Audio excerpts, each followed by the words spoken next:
আসসালামু আলাইকুম রহমতুল্লাহ। বিশ্বনবীর জীবনে যতগুলো অলৌকিক বিষয় ঘটেছে, সেটা 300 হোক, 400 হোক, 500 হোক, এক একজন দর্শক অথবা গবেষকের গণনা পার্থক্য আছে।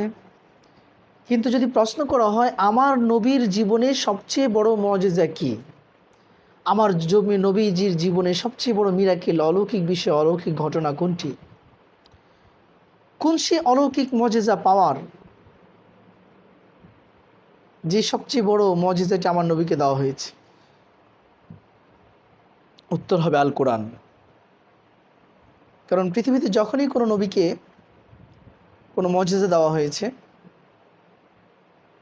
নবী থাকা অবস্থায় সেটা কার্যকর ছিল, নবী চলে যাওয়ার পর সেই মুআজিজা আর কাজ করে নাই। যেমন হযরতে মুসা আলাইহিস সালাম আল্লাহ লাঠি দিয়েছেন, ওমা তিলকা বিয়ামিনিকা ইয়া মুসা।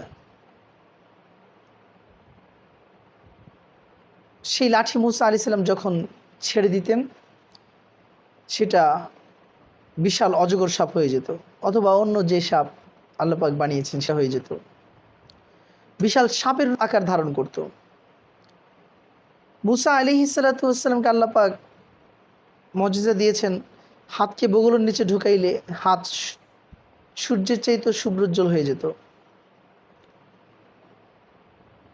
মুসা আলাইহিস সালাম চলে গেছেন, তার লাঠি মুসা আলাইহিস সালামের যাওয়ার পরেও বনি ইসরাইলদের কাছে ছিল, ইহুদিদের কাছে ছিল। তাবুতের মাঝে কাঠের যে বিশেষ বাক্স, সুন্দুক, সেই তাবুতের মাঝে লাঠি ছিল, কিন্তু সেই লাঠি দ্বারা কিন্তু কেউ আর সাপ বানাইতে পারে নাই। মুসা আলাইহিস সালামের সে আলোকোজ্জ্বল হাতটিও অন্য কারো তার অনুসারীর মাঝে স্থানান্তর হয় নাই। ঈসা আলাইহিস সালাম মাটি দিয়ে পাখির আকৃতি বানিয়ে আল্লাহর নাম নিয়ে যখন ফু দিতেন, তখন সেটা জীবন্ত পাখি হয়ে আকাশে উড়ে যেত। উবরিউল আকমাহ ওয়াল আবরাস, অন্ধ বধিরের চোখে শরীরে হাত বুলিয়ে দিলে তারা চক্ষুষ্মান সুস্থ মানুষ হয়ে যেত।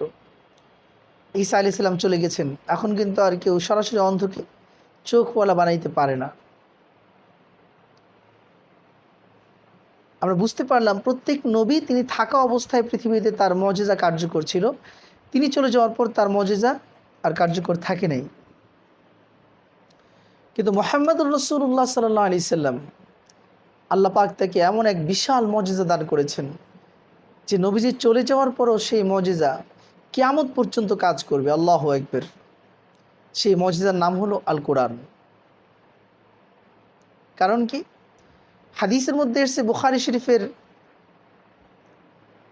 4981 নম্বর হাদিস, আবু হুরায়রা রাদিয়াল্লাহু তাআলা বর্ণিত, তিনি বলেন, কয়লা নবী সাল্লাল্লাহু আলাইহি সাল্লাম, মা মিনাল আম্বিয়াই নাবিয়্যুন ইল্লা উতিয়া মা মিসলুহু আমানা আলাইহিল বাশার।